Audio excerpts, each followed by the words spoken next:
عزیزان محترم، میں اس لڑکی نے کہا کہ میں بنی اسرائیل میں سے ایک عورت کو جانتی ہوں جس کی چھاتیوں میں دودھ ہے اور اس کا دل محبت سے بھرا ہوا ہے۔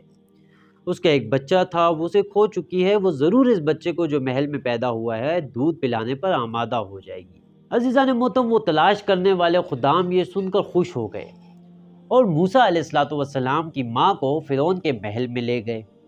اس بچے نے جو ہی اپنی ماں کی خوشبو سونگھی اس کا دودھ پینے لگا اور اپنی ماں کا روحانی رس چوس کر اس میں جان تازہ ہو گئی۔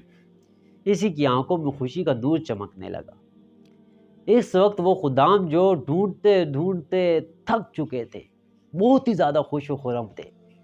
فرعون کی بیوی بھی اس وقت اپنی خوشی کو نہ چھپا سکی۔ ممکن ہے اس وقت لوگوں نے کہا ہو کہ تو کہاں چلی گئی تھی، ہم تجھے ڈھونڈ ڈھونڈ کر تھک گئے تھے، تجھ پر اور تیرے شیر مشکل کشا پر آفرین ہے۔ جس وقت عزیزان محترم حضرت موسیٰ علیہ السلام کی ماں کا دودھ پینے لگے، فرعون کے وزیر حمان نے کہا، مجھے لگتا ہے کہ تو ہی اس کی ماں ہے۔ بچے نے ان تمام عورتوں میں سے صرف تیرا ہی دودھ کیوں قبول کر لیا؟ ماں نے کہا، اس کی وجہ یہ ہے کہ میں ایک ایسی عورت ہوں جس کے دودھ سے خوشبو آتی ہے، میرا دودھ نہایت شیریں ہے۔ اب تک جو بچہ بھی مجھے سپرد کیا گیا ہے وہ فوراً ہی میرا دودھ پینے لگتا ہے۔ عزیزان محترم، حاضرین دربار نے اس قول کی صداقت کو تسلیم کر لیا اور ہر ایک نے حضرت موسیٰ علیہ السلام کی ماں کو گراں بہاں ہدیے اور تحفے دیے۔ ایک حدیث جو امام باقر علیہ السلام سے مروی ہے، اس میں منقول ہے کہ 3 دن سے زیادہ کا عرصہ نہ گزرا تھا کہ خدا نے اس بچے کو اس کی ماں کے پاس لوٹا دیا۔ بعض اہل دانش کا قول یہ ہے کہ حضرت موسیٰ علیہ السلام کے لیے یہ تحریم تکوینی یعنی دوسری عورتوں کا حرام کر جانا اس سبب سے تھا کہ خدا یہ نہیں چاہتا تھا کہ میرا فرستادہ پیغمبر ایسا دودھ پیے جو حرام سے آلودہ ہو اور ایسا مال کھا کے بنا ہو جو چوری، ناجائز ذرائع، رشوت اور حق الناس کو غصب کر کے حاصل کیا گیا ہو۔ عزیزان محترم، یہ خدا کی مشیت ہی تو تھی کہ حضرت موسیٰ علیہ السلام اپنی صالح ماں کے پاک دودھ سے غذا حاصل کریں تاکہ وہ اہل دنیا کے شر کے خلاف ڈٹ جائیں اور اہل شر و فساد سے نبرد آزمائی کر سکیں۔ ہم نے اس طرح حضرت موسیٰ علیہ السلام کو اس کی ماں کے پاس لٹا دیا تاکہ اس کی آنکھیں روشن ہو جائیں اور اس کے دل میں غم و اندو باقی نہ رہے اور وہ یہ جان لے کہ خدا کا وعدہ حق ہے، اگرچہ اکثر لوگ یہ نہیں جانتے۔ عزیزان محترم، اس مقام پر ایک سوال یہ پیدا ہوتا ہے اور وہ یہ ہے کہ کیا وابستگان فرعون نے موسیٰ علیہ السلام کو پورے طور سے ماں کے سپرد کر دیا تھا کہ وہ اسے گھر لے جائے اور دودھ پلایا کرے اور دوران رضاعت روزانہ یا کبھی کبھی بچے کو محل میں لایا کرے تاکہ ملکہ مصر اسے دیکھ لیا کرے، یا یہ کہ بچہ محل میں ہی رہتا تھا اور موسیٰ علیہ السلام کی ماں معین اوقات میں آ کر اسے دودھ پلا کر جاتی تھی؟ عزیزان محترم، یہ دونوں جو ہم نے آپ کے سامنے احتمالات پیش کیے ہیں، ہمارے پاس اس کے لیے کوئی واضح دلیل نہیں ہے، لیکن احتمال اول قریبی قیاس ہے۔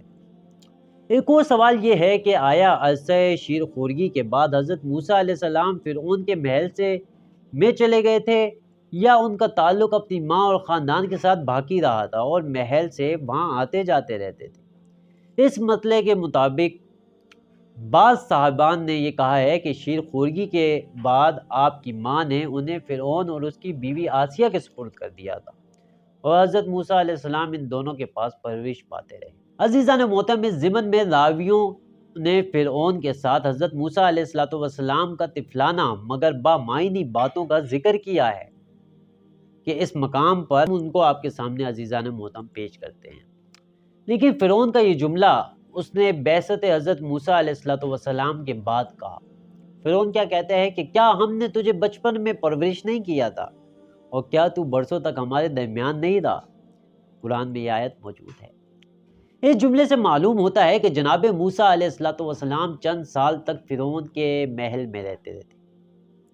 علی ابن ابراہیم کی تفسیر سے استفادہ ہوتا ہے کہ حضرت موسیٰ علیہ السلام تا زمانہ بلوغ فرعون کے محل میں سے نہایت احترام کے ساتھ رہے، مگر ان کی توحید کے بارے میں واضح باتیں فرعون کو سخت ناگوار ہوتی تھی۔ یہاں تک کہ اس نے انہیں قتل کرنے کا ارادہ کر لیا تھا۔ حضرت موسیٰ علیہ السلام اس خطرے کو بھانپ گئے اور بھاگ کر شہر میں آ گئے۔ یہاں وہ اس واقعے سے دوچار ہوئے کہ دو آدمی لڑ رہے تھے، جن میں سے ایک قبطی اور ایک سبتی تھا۔ عزیزان محترم، اب ہم حضرت موسیٰ علیہ السلام کی نشیب و فراز سے بھرپور زندگی کے تیسرے دور کو ملاحظہ کرتے ہیں۔ اس دور میں ان کے وہ واقعات ہیں جو انہوں نے بلوغ اور مصر سے مدائن کے سفر کرنے سے پہلے پیش آئے تھے، اور یہ وہ اسباب ہیں جو ان کی ہجرت کا باعث بھی بنے ہوئے تھے۔ بہرحال حضرت موسیٰ علیہ السلام شہر میں اس وقت داخل ہوئے جب تمام اہل شہر غافل تھے۔ قرآن کی آیت یہ واضح نہیں ہے کہ یہ کون سا شہر تھا، لیکن احتمال قوی یہ ہے کہ یہ مصر کا پایہ تخت تھا۔ بعض لوگوں کا قول یہ ہے کہ حضرت موسیٰ علیہ السلام کو اس مخالفت کی وجہ سے جو انہوں نے ان میں فرعون اور اس کے وزراء میں تھی وہ بڑھتی جا رہی تھی، مصر کے پایہ تخت سے نکال دیا گیا تھا۔ مگر جب لوگ غفلت میں تھے، حضرت موسیٰ علیہ السلام کو موقع مل گیا اور وہ شہر میں آ گئے۔ عزیزان محترم، اس احتمال میں بھی گنجائش ہے کہ حضرت موسیٰ علیہ السلام فرعون کے محل سے نکل کر شہر میں آئے ہوں، کیونکہ عام طور پر فرعونیوں کے محلات شہر کے کنارے پر ایسی جگہ بنائے جاتے ہیں جہاں سے وہ شہر کی طرف سے مذکورہ آمد و رفت راستوں کی نگرانی کر سکیں۔ شہر کے لوگ اپنے مشاغل معمول سے فارغ ہو چکے تھے اور کوئی بھی شہر کی حالت کی طرف متوجہ نہ تھا، مگر یہ کہ وہ وقت کون سا تھا۔ بعض کا خیال یہ ہے کہ ابتدائی شب تھی، جبکہ لوگ اپنے کاروبار سے فارغ ہو جاتے ہیں۔ ایسے میں کچھ تو اپنے گھروں کی راہ لے لیتے ہیں، کچھ تفریحی اور رات کو بیٹھ کر باتیں کرنے لگتے ہیں۔ برکیف حضرت موسیٰ علیہ السلام شہر میں آئے اور وہاں ایک ماجرے سے دوچار ہوئے دیکھا۔ دو آدمی آپس میں لڑ رہے تھے اور ایک دوسرے کو مار رہے تھے۔ ان میں سے ایک حضرت موسیٰ علیہ السلام کا طرفدار اور ان کا پیرو تھا، اور دوسرا ان کا دشمن تھا۔ کلمہ شیعہ اس امر کا غماز ہے کہ جناب موسیٰ علیہ السلام اس بنی اسرائیل میں اسی زمانے سے مراسم ہو گئے تھے اور کچھ لوگ ان کے پیرو بھی تھے۔ احتمال یہ ہوتا ہے کہ حضرت موسیٰ علیہ السلام اپنے مقلدین اور شیعوں کی روح کو فرعون کے جابرانہ حکومت کے خلاف لڑنے کے لیے بطور ایک مرکزی طاقت کو تیار کر رہے تھے۔ عزیزان محترم، جس وقت بنی اسرائیل کے اس آدمی نے موسیٰ علیہ السلام کو دیکھا تو ان سے اپنے دشمن کے مقابلے میں امداد چاہی۔ حضرت موسیٰ علیہ السلام اس کی مدد کرنے کے لیے تیار ہو گئے تاکہ اس ظالم دشمن کے ہاتھ سے نجات دلائیں۔ بعض علماء کا خیال یہ ہے کہ وہ قبطی فرعون کا ایک باورچی تھا اور چاہتا تھا کہ اس بنی اسرائیل کو بیکار میں پکڑ لیتا اور اس سے لکڑیاں اٹھوائے۔ حضرت موسیٰ علیہ السلام نے اس فرعون کے سینے پر ایک مکہ مارا، وہ ایک ہی مکے میں مر گیا۔ عزیزان محترم، اس میں شک نہیں ہے کہ حضرت موسیٰ علیہ السلام کے اس فرعونی کو جان سے مار دینے کا ارادہ نہ تھا۔ قرآن سے یہ خوب واضح ہو جاتا ہے۔ ایسا اس لیے نہ تھا کہ وہ مستحق قتل نہ ہوتا، بلکہ انہیں ان کا نتائج کا خیال تھا جو خود حضرت موسیٰ علیہ السلام و بنی اسرائیل کو پیش آ سکتے تھے۔ لہٰذا حضرت موسیٰ علیہ السلام نے فوراً کہا کہ یہ کام شیطان نے کرایا ہے، کیونکہ وہ انسانوں کا دشمن اور واضح گمراہ کرنے والا ہے۔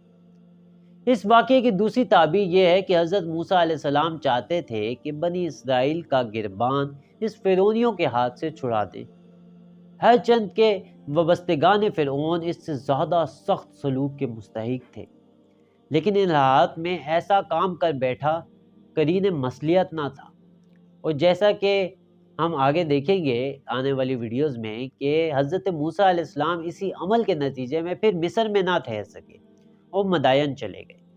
پھر قرآن میں حضرت موسیٰ علیہ السلام کا یہ قول نقل کیا گیا ہے، اور قرآن میں موجود ہے کہ پروردگار، میں نے اپنے اوپر ظلم کیا، تو مجھے معاف کر دے۔ خدا نے اسے بخش دیا کیونکہ وہ غفور الرحیم ہے۔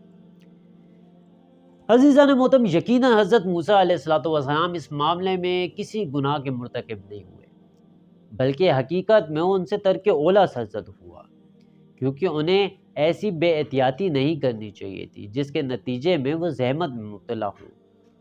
حضرت موسیٰ علیہ السلام نے اسی ترک اولا کے لیے خدا سے طلب عفو بھی کیا اور خدا نے بھی انہیں اپنے لطف و عنایت سے بہرامند کیا۔ عزیزان محترم، حضرت موسیٰ علیہ السلام نے کہا، خداوند تیری اس احسان کا شکرانے میں کہ تو نے میرے قصور کو معاف کر دیا ہے اور دشمنوں سے بچنے میں گرفتار نہیں کیا ہے، اور ان تمام نعمتوں کا شکریہ